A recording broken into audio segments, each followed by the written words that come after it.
today, that is class 10, metals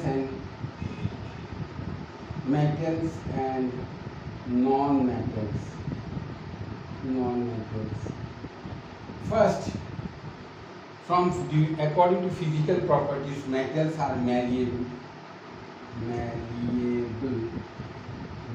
That is malleability. That means it can be beaten into thin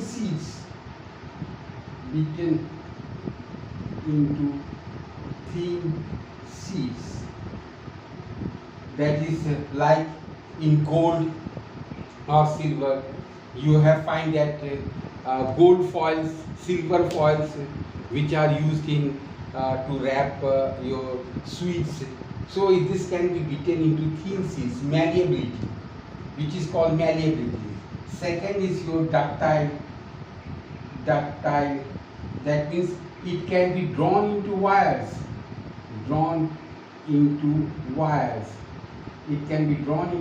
That is ductility. So you have seen the aluminum, copper wires. You have seen this. Now next is your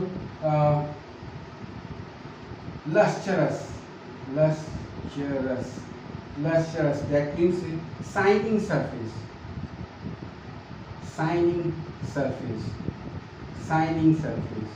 And then it is sonorous. That means when you hit it with any hard substance, the sound you get, it is the sound produced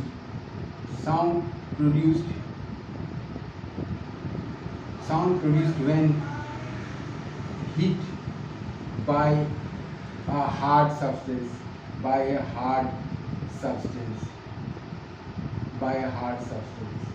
The sound produced when you hit by a hard substance. Fifth, it has conducted electricity. It can conduct electricity. It can conduct electricity. It can conduct heat. And generally it has high melting points. Generally metals have high melting points. Generally metals have high melting points.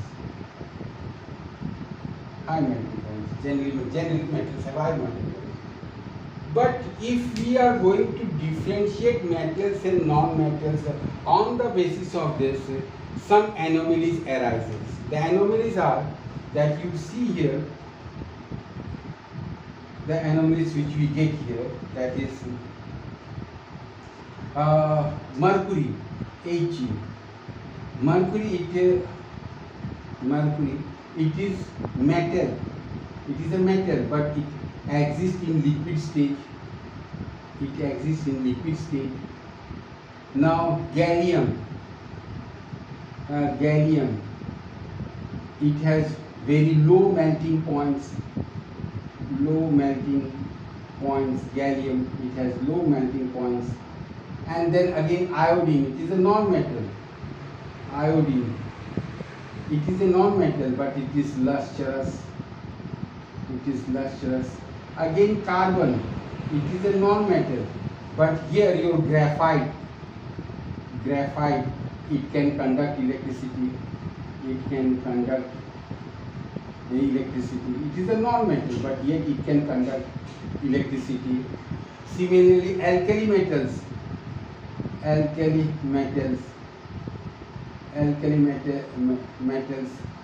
like sodium and potassium, they are very soft. So such type of anomalies come forward if we are going to differentiate metals and non-metals on the basis of this criteria. So we have to go for another method, that is for chemical properties. So we have to move towards the chemical properties. तो यहाँ पर ये क्या हो रहा है कि ये आपको ये मेटल्स एंड नॉन मेटल्स जो है, अगर आप इसके बेसिस में डिफ्रेंशिएट करने जाते हैं तो आपको कुछ मुसीबतें आते हैं, जैसे कि यहाँ पर आप देख रहे हैं कि मरकरी ये मेटल है लेकिन ये लिक्विड स्टेज में पाया जाता है। गैलियम इसका मेल्टिंग पॉइंट बहुत ही लो है। आयोडीन ये नॉन मेटल है तो भी ये लस्टरस है, शाइनिंग सरफेस है। कार्बन ये भी नॉन मेटल है लेकिन इसका allotrope it has allotrope diamond and graphite, ये एलोट्रॉप है। कार्बन मतलब पूरा कार्बन का ही बना हुआ है, ये कंडक्ट इलेक्ट्रिसिटी करता है। फिर एल्कली मेटल जैसे सोडियम या पोटाशियम ये काफ़ी सॉफ्ट है। तो इसके बेसिस में डिफ्रेंशिएट करना थोड़ा मुश्किल है, तो हम लोग केमिकल प्रॉपर्टीज़ में शिफ्ट करेंगे। So we have to shift towards the chemical properties. So we have to shift towards the chemical properties. जैसे है कि ये reaction with oxygen, reaction with oxygen.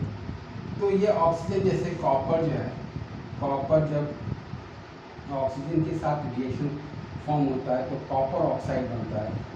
तो यहाँ पर कॉपर जब oxygen, when copper reacts with oxygen it produces copper oxide, here its valency is 2. Similarly aluminum when it reacts with O2 it forms Al2O3, aluminum oxide, that is 2 and 3. So here 2, so this will be 4. So aluminum aluminum when it reacts with oxygen it produces aluminum oxide. Now here is a special case, that is aluminum oxide. Aluminum oxide is an amphoteric oxide. It is an amphoteric oxide. Amphoteric oxide. Al2O3 it is an amphoteric oxide. It can react with acid as well as base. So here Al2O3 if it reacts with HCl it will give AlCl3 plus water. It will be AlCl3 plus water. So here now let me balance it. 2, so this will be plus 6. So here 6 HCl and now here 3.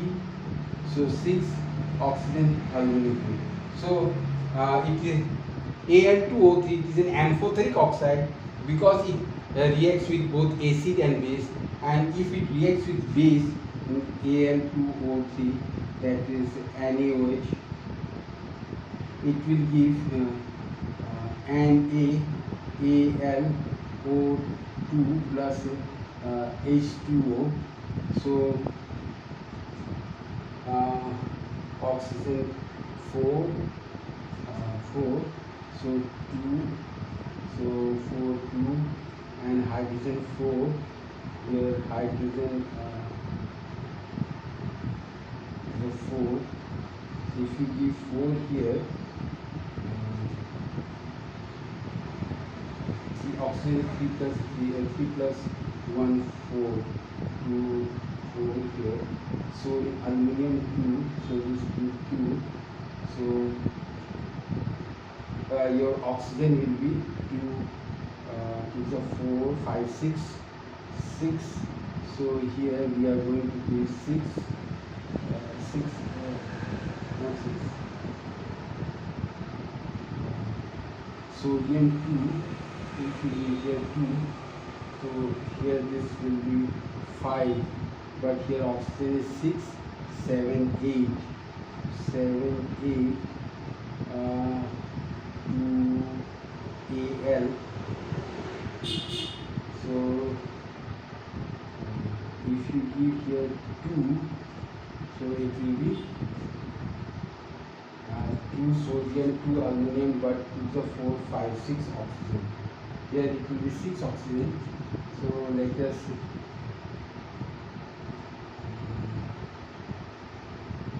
6, 7, 4, 5, 6, 4, 5, 6, 6, 6. So if you do here 3, 3, then it will be 3. So this will be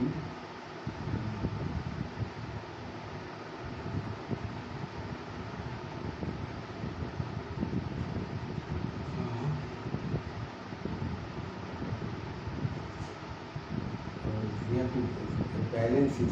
Here it is oxygen. One minute, let me balance it. Here this is sodium aluminate. Its name is sodium aluminate. Its name is sodium aluminate, NaAlO2. Now let me balance it. Here there are aluminum 2. So if you make here 2, so 2, so sodium will be 2 and oxygen will be 415, oxygen 3 plus 2 5, and hydrogen will be 2. So it is balanced. So here what you see that aluminum oxide is an amphoteric oxide. So aluminum oxide, when it reacts with acid, it can react with acid as well as base. So when it reacts with acid, that is it will be aluminum chloride plus water, and when it reacts with base, we get sodium aluminate, NaAlO2 and H2O. See, it is balanced. Aluminum 2, aluminum 2, sodium 2, sodium 2, oxygen is 5, here 4 plus 1 5, hydrogen 2. So it is balanced. Again we find that that is your basic oxides, that is Na2O and Na2O. These basic oxides, they are basic oxides, and they are alkali because they are soluble in water. They are alkali because they are soluble in water. These are soluble in water, because they are soluble in water. And when they react with water, they forms base, and Na2O plus H2O, that means they form NaOH. So here 2, so sodium 2, hydrogen 2, oxygen 2. So these are alkalis which are soluble in water. When this is basic oxide, when it reacts with water, it forms sodium hydroxide. Now we will see about the reactivity of metals.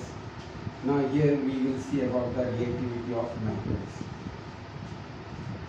Reactivity of metals.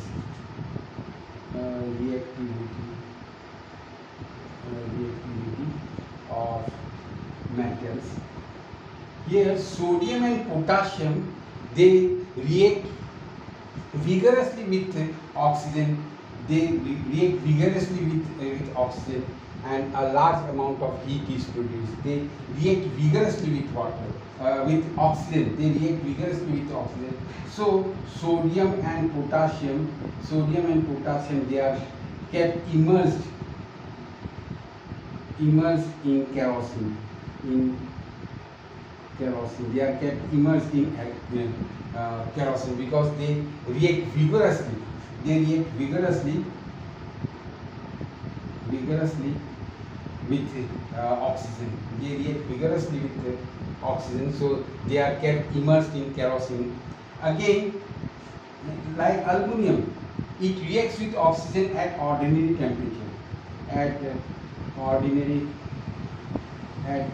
temperature, it reacts with oxygen at ordinary temperature, and an oxide layer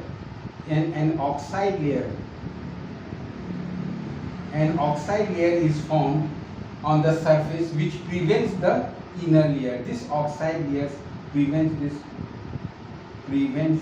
the inner layer from further oxidation.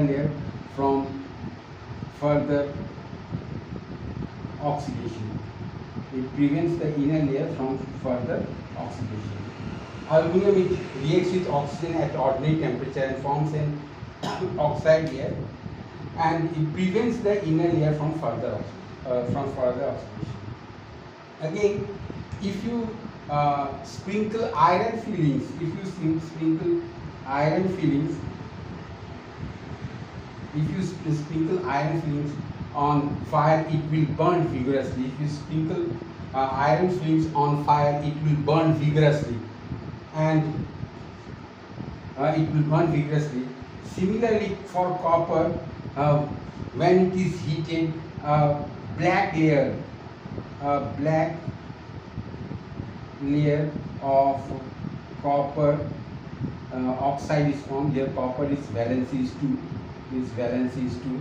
So when copper it is heated, a black layer of copper oxide is formed, and your gold gold, it does not react with oxygen. So here reactivity of metals, it is given to you that sodium and potassium, it reacts vigorously with oxygen, so it is kept immersed in water. And aluminum, it forms at ordinary temperature, it forms oxides, and this oxide layer prevents the inner layer from further oxidation. And for iron fillings, if you sprinkle iron fillings on flame, it will burn vigorously, but copper, when it is heated, a black layer of copper oxide is formed. So this is about the reactivity of metals with oxygen. This is the reactivity of metals with oxygen. Water. This metal, it reacts with water. Metal reacts with water. Here, in case of sodium,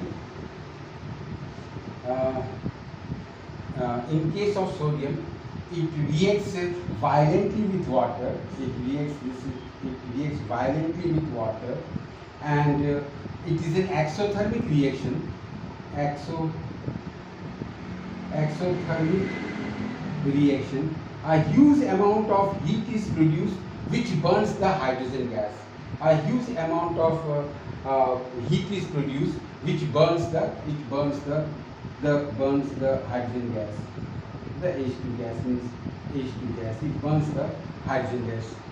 Now, again, here calcium, Ca, it reacts with water. It reacts with water means sodium, it reacts with cold water. It can easily react with cold water. It can react with cold water, but if the reaction is violent, this reaction is very violent reaction. It's a violent reaction, and it is an exothermic reaction. A huge amount of heat is produced, which burns the hydrogen gas. Now calcium, it also reacts with water, but what happens here, it also reacts with water. Calcium, it also reacts with water, but here bubbles of hydrogen gas are produced. Bubbles of hydrogen gas sticks to the surface of the metal, that is surface of calcium. It sticks to the bubbles of hydrogen gas. The hydrogen gas produced, that is the bubbles of hydrogen gas, it sticks to the surface of calcium and makes it float.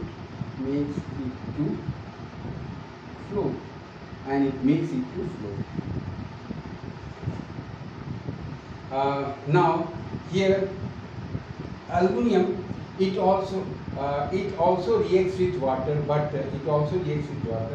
to form aluminum oxide, but not with cold water, or hot water. It reacts with steam to produce hydroxide. It reacts with steam to produce hydroxide. So here this sodium, it reacts with water to produce NaOH plus H2. NaOH plus H2. Now let me balance it. Here 2 Na, so this is 2. So here 2Na, 4 hydrogen, 4 hydrogen, 2 oxygen. So this sodium, this reaction is this. Now with calcium, that is H2O, it will form CaOH bracket 2 plus H2. So here again calcium, that is 2 hydrogen, 2 oxygen, 4. So here 2. So this is balanced here. 2, 4, 4 oxygen 2. This is balanced. This is the reaction with calcium. Again aluminum, it reacts with water to produce AlOH bracket 3 plus H2. Now let me balance here. So hydrogen 3 to 5. So 3, 6. Hydrogen here there is 2. So let me make it 6. So here this is 6. So this is 4, 6. Hydrogen 3. So oxygen 3. And if you 5, so let it make it here 3. So this will be 3, 3, 6, 3, 3, 6, 9. So again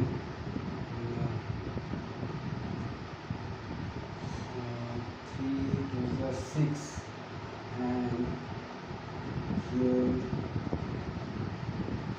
2 to the 4, 4, 3, 7, again odd. So if you take 3, so here this will aluminum has valence is 3, so it will be AlOH bracket 3 because its valence is 3. Now 6, 3, so 6, 7, 8. So if we do here 2, so 2, 3 is 6, 2, so oxygen will be 6, 6, so 6 2 is 12, 3. So here you see this is balanced. So 3 to the 6, 3, 3 to the 6, 6, 6, 12, 6 oxygen, 6 oxygen. So here this is balanced. So here reaction with metals reacts with water. So here sodium or potassium, it reaction is violent. It's a violent reaction. It's an exothermic reaction, and the amount of heat is evolved. Such a large amount of heat is evolved that it burns the H2 gas. It reacts with cold water. But in case of calcium, it reacts with water, and what happens that bubbles of hydrogen gas is produced, which sticks to the surface of calcium and makes it to flow. And aluminum, it does not react with cold water or hot water. It reacts with steam to produce aluminum hydroxide.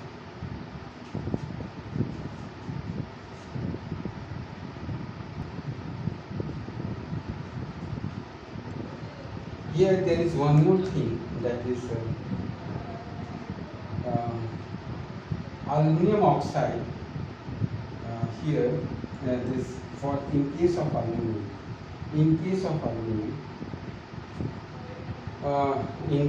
aluminum, this aluminum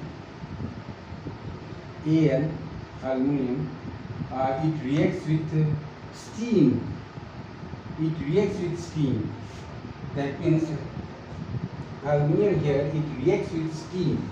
It does not react with cold water or hot water. It reacts with steam, but it does not produces aluminum hydroxide. It produces aluminum oxide, Al2O3 plus H2.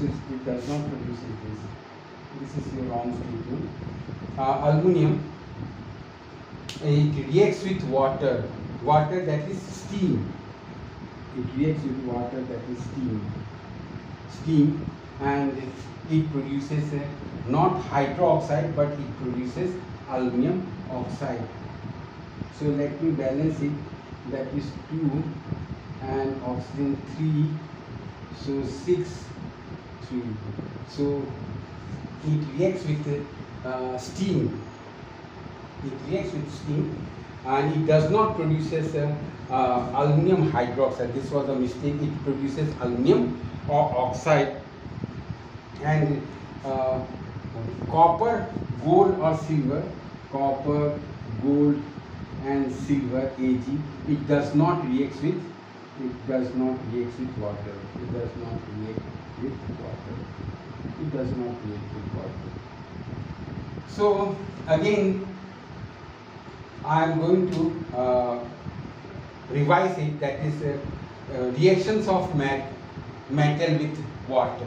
So reactions of metal with water. Here we find that sodium, it reacts with cold water, and the reaction is very violent reaction. It is an exothermic reaction, and the heat produced, it burns the hydrogen gas. Now calcium, it reacts with water, but to form calcium hydroxide. Sodium, it reacts with water to produce sodium hydroxide, but calcium, it reacts with water to produce calcium hydroxide. But what happens here, bubbles of hydrogen gas is produced, which sticks to the surface of calcium and makes it to flow.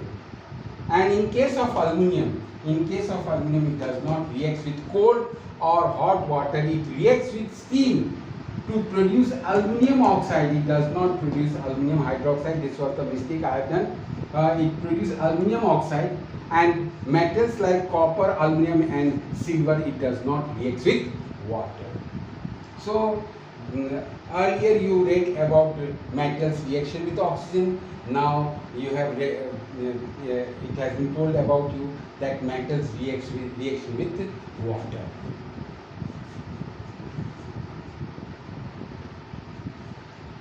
Now the next step is that is the metals reaction with the next is metals reaction with acid. Now this metals reaction with acid. How metals react with acid? Metals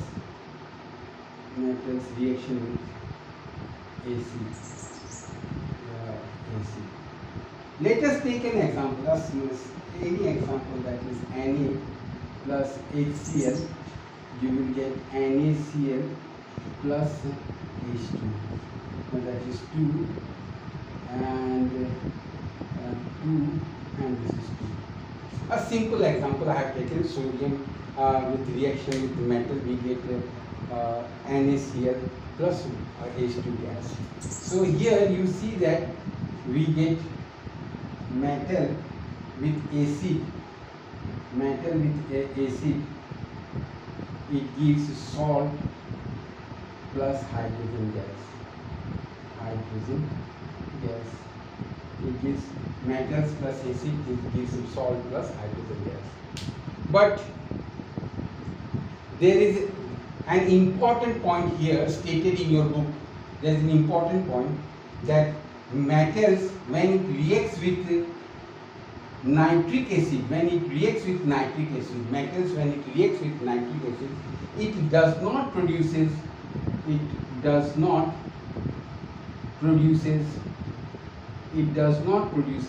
hydrogen gas.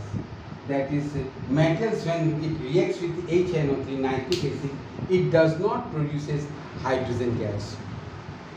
Why? Because this is a strong oxidizing agent. This is a strong oxidizing agent.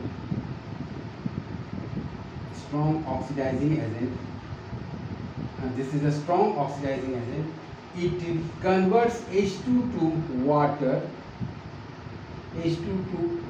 and it reduces to any nitrogen oxide. It reduces to, and it itself reduces to any nitrogen oxide, any oxides of nitrogen, to any oxides of nitrogen, So here we see that HNO3, it is a strong, because it is a strong reducing agent. So it does not produce H2 gas, and the H2 is converted into water and it reduces to any oxides of nitrogen, that is NO, NO2, anything it may be.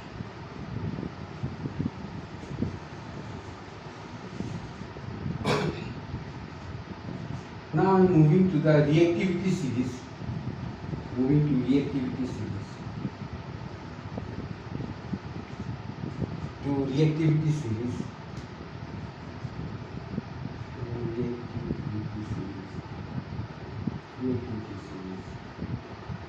In reactivity series, a series has been given to you according to which at the topmost it is the most reactive, most probably it is potassium or sodium, and at the last it is most probably gold, which is very less reactive.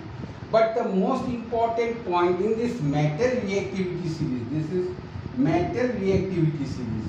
In this metal reactivity series, hydrogen is included. Hydrogen is included. In this metal reactivity series, hydrogen is included. Why?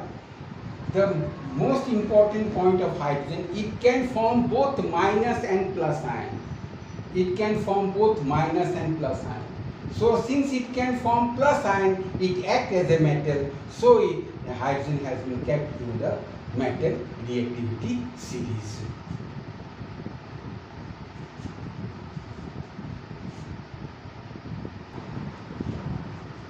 Now, how do metals and non-metals react? How do metals and non-metal react? How do metals and non-metals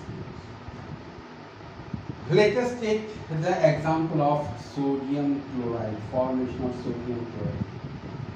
So sodium, it has atomic number 11, so 281, and chlorine, it has atomic number 17, so 287, 281, 287. Here sodium is metal and chlorine is non-metal. Here sodium can easily release the outermost electron and form plus ion, and chlorine here, it can easily accept an electron and it can form minus ion. So how this is done? This is explained by Lewis dot diagram. Lewis dot diagram. This is explained by Lewis dot diagram. So here you see sodium, its outermost electron is 1, and here chlorine, its outermost electrons, there are 7 electrons. Now what happens?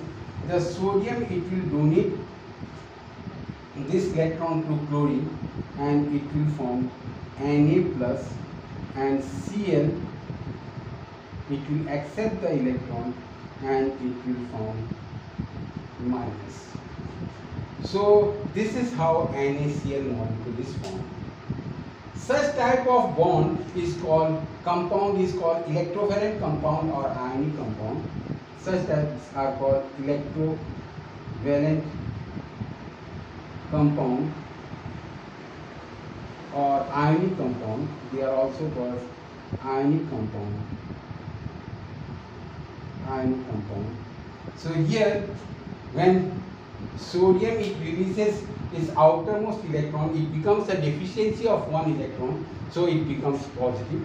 And chlorine, it receives an electron, there is an excess of 1 electron, so it becomes negatively charged. So such type of compounds are called electrovalent compound or ionic compound, and the bond is called electrovalent bond or ionic bond. Here transfer of electrons takes place. Here you see transfer of electrons. Transfer of electrons takes place.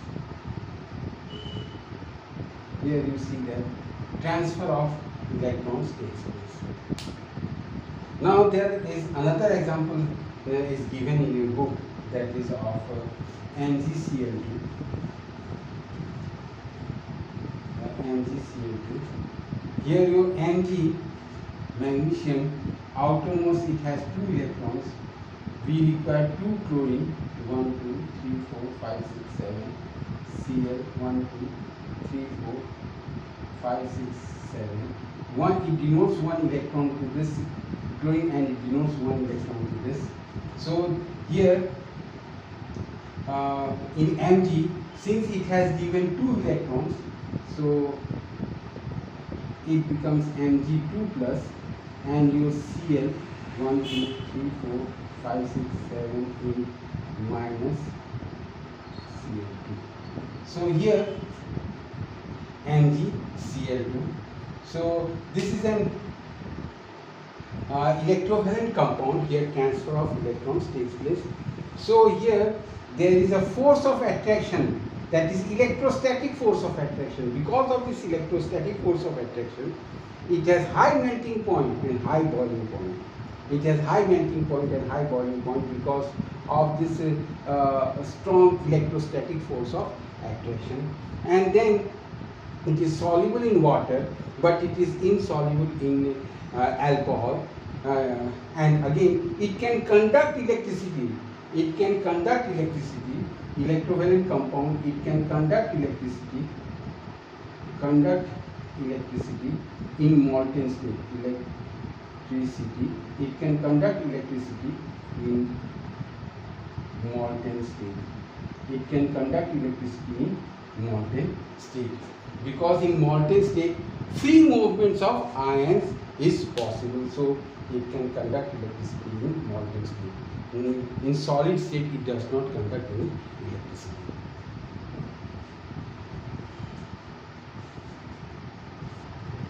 Now my next topic is extraction of metals. Extraction of metals. Extraction of metals. Next topic. So here minerals and ores. In our earth crust we find minerals, we get minerals, but those minerals will be ore if it can be extracted profitably. Those minerals will be ore if it can be extracted. If it can be extracted profitably. If it can be extracted profitably. Only those minerals are called ores. So we get this ores from the earth crust. So how we extract this metal? So we get this ore from the earth crust. I will be dealing with only middle reactivity series. I will be dealing with only middle reactive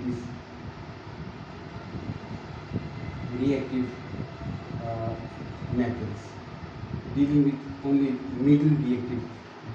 Low reactivity, high reactive metals, low reactive metals. So I will be dealing with only this middle reactive elements, and that is metals, middle reactive elements. So those ores means minerals becomes ore. It is called ore if it can be extracted profitably. So we find ores in our earth crust. So first, crust, CREST, in earth crust. So what we do is that we collect it from the earth crust, and at first stage we have to clean it. That is all the foreign materials like twigs or such type of things we have to first clean it, and then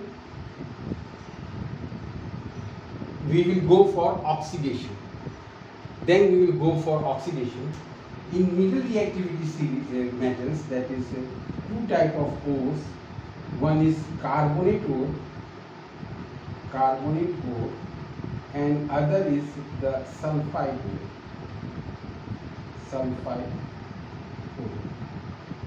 That is ZnS and carbonate on ZnCO3.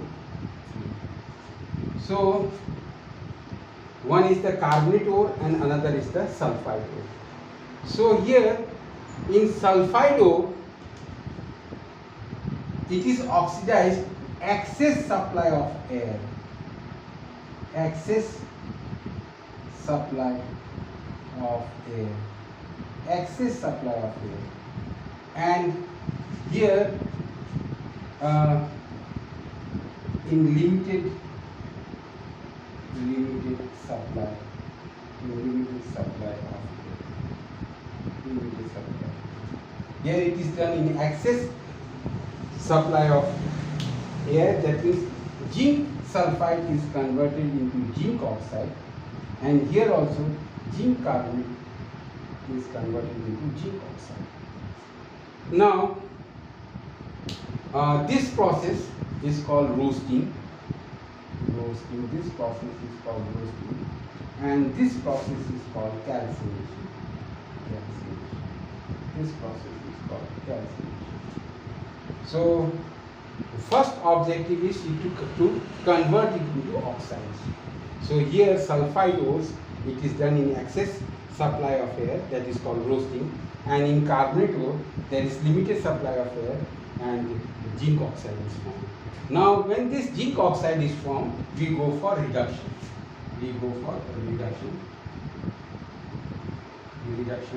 And this reduction is done by carbon, and this is done by carbon, that is coal. It is done by carbon, that is coal.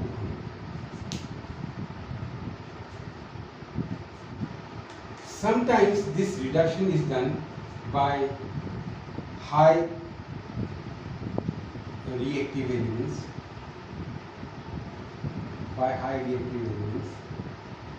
For example, MnO2, when it is treated with aluminum, we get Mn plus Al2O3 plus heat.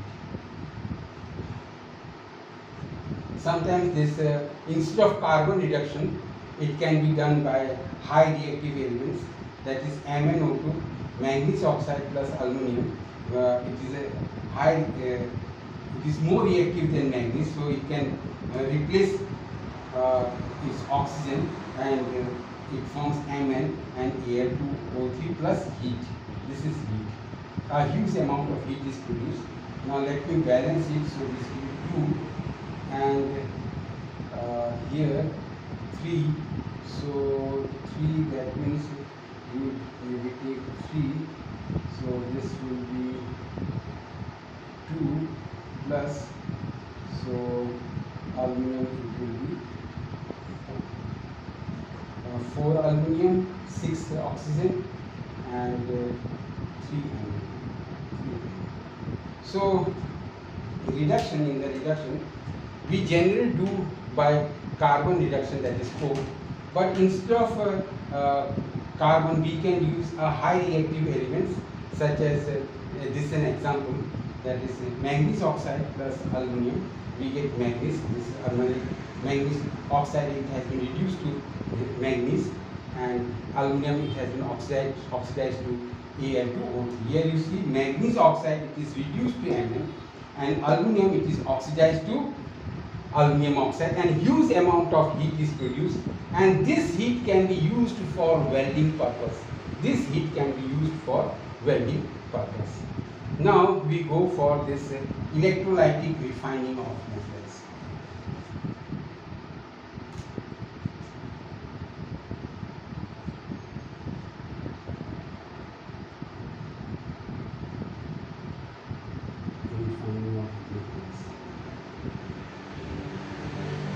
So here you see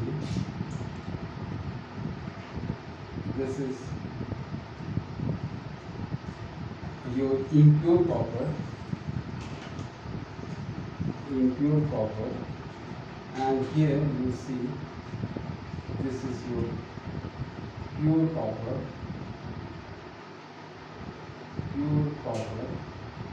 and this is anode plus, and this is cathode. Here you see this is plus, here this is your anode, and here pure copper, this is your cathode. Now here this is copper sulfate solution. You will get copper sulfate solution. Here this is copper sulfate electrolyte, that is copper sulfate solution. So here what happens, from impure copper, that means it will form Cu2 plus, and it will release 2 electrons, and these 2 electrons will move here and it will come here, and this pure copper, this Cu2 plus, it will move towards this cathode, and it will receive the 2 electrons, and copper will be deposited here. So what do we find here, that is from impure copper, that is Cu2 plus, it comes to the solution, and 2 electrons is released here. These 2 electrons moves towards the cathode, and this Cu2 plus, it moves here to the cathode, and it receives the 2 electrons, Cu2 plus, and pure copper is deposited here, and at last here this drops down and forms the anode mud. And in this type of refining we get 99.9% pure copper. 99% pure copper. So this is all about your electrolytic refining. And next is corrosion, that you all of you know about it. That is how corrosion takes place, and how we prevent corrosion. That is the most easiest method is by painting or nickering, and this way we prevent the corrosions. That means the metal surface gets eroded when it is kept in a moisture atmosphere. The metal surface gets eroded, and that is called corrosion. And how we can prevent corrosion, that you all know, that is by painting or by electroplating. By the help of this we can prevent the corrosion. So this is all about your this metals and non-metals.